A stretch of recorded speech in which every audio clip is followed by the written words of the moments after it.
এই শফিকুর রহমান ভণ্ড ইবলিসের প্রেতাত্মা দাজ্জালের প্রেতাত্মা, তাকে অবিলম্বে বাংলাদেশের মাটি থেকে ঘাট ধরে বের করে দেওয়া হোক।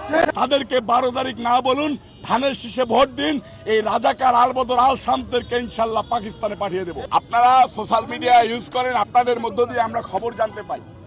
আমাকে অত্যন্ত ব্যথিত করেছে যে এরকম একটা লেবাসদারি শয়তান, যার মুখে পাকা দাড়ি, যার চুল পাকা, সে এরকম একটা মিথ্যা কথা জাতির সামনে বলতে পারে।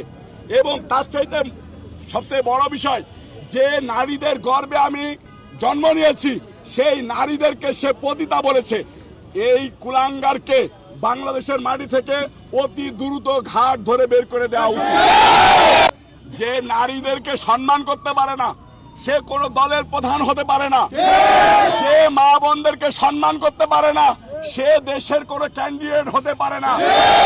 আমি আমার মা বোনদের পক্ষ নিয়ে বলতেছি, এই শফিকুর রহমান ভণ্ড ইবলিসের প্রেতাত্মা দাজ্জালের প্রেতাত্মা, তাকে অবিলম্বে বাংলাদেশের মাটি থেকে ঘাট ধরে বের করে দেওয়া হোক।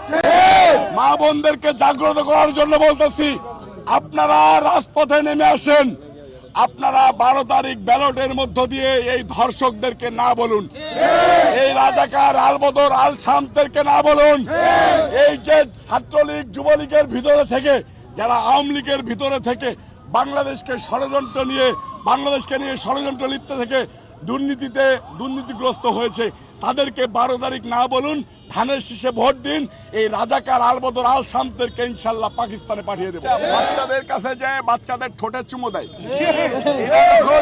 এটা যখন সারা বাংলাদেশের মানুষ প্রতিহত করেছে, এই লুচ্চাকে ওই দিকে থেকে যখন প্রতিহত করেছে, তখন সে বিদেশে যায় মনে হয় ওষুধ খায়। সেই ওষুধ যখন কাজে লাগাইতে পারে নাই, তখন আমার মা বোনদেরকে তারা পতিতা বলতেছে।